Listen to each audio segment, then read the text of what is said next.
ব্যক্তিগত নানা সমস্যায় জর্জরিত পৃথিবীর প্রতিটি মানুষের জীবন। এর মধ্যে কেই বা খোঁজ রাখে পথঘাটের বোবা প্রাণীগুলোর কথা, কেই বা রাখে তাদের খেয়াল। তবে এই স্বার্থন্বেষী পৃথিবীর বুকেও লুকিয়ে আছে কিছু মমতাময়ী নিঃস্বার্থ হৃদয়, যারা জীবনের সকল সমস্যার মাঝেও মনে রাখে নিষ্পাপ বোবা প্রাণীদের কথা। হেস্তি সুত্রিসোনো নামের এক ইন্দোনেশিয়ান নারী একসঙ্গে 200টি কুকুর এবং 500টি বিড়ালের দায়িত্ব নিয়েছেন। প্রতিদিন তাদের খোঁজ নেন এবং তাদের যত্ন করেন। এই অবলা প্রাণীগুলোর পেটে খাদ্য জোটাতে 3 রাত পরিশ্রম করে অর্থ উপার্জন করেন তিনি।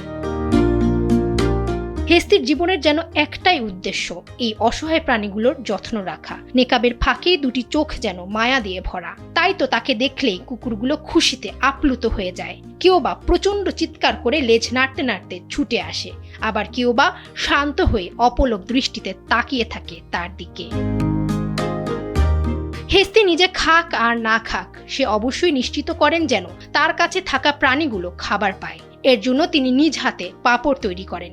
এরপর তিনি এই পাঁপড়গুলো বিক্রি করেন এবং সেই টাকা দিয়ে প্রাণীদের জন্য খাবার কেনেন। প্রাণীদের প্রতিদিন 100 কেজি চাল আর প্রচুর মাংসের জন্য তাকে দিনরাত প্রচুর পরিশ্রম করতে হয়। এ বিষয়ে হেস্তি জানান, এই প্রাণীগুলো আল্লাহর সৃষ্টি। নোংরা এবং অযোগ্য খাবার খেয়ে ওদের বেঁচে থাকা তিনি কখনোই সইতে পারেন না।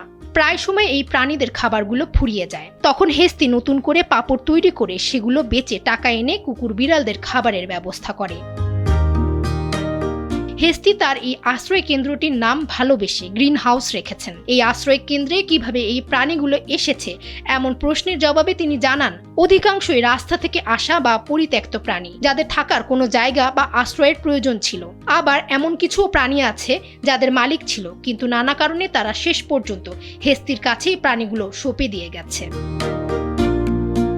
ইন্দোনেশিয়ার রাস্তাঘাটে অসংখ্য কুকুর বিড়াল ঘুরে বেড়ালেও তাদের প্রতি সহমর্মী মানুষের সংখ্যা খুবই কম। অন্যদিকে ইন্দোনেশিয়ান নারী হেস্তির মন মানসিকতা প্রমাণ করে দিয়েছে, পৃথিবীর বুকে মানুষের মতো এই বাকহীন প্রাণীদেরও বেঁচে থাকার পূর্ণ অধিকার রয়েছে। পৃথিবীটা সবার জন্য।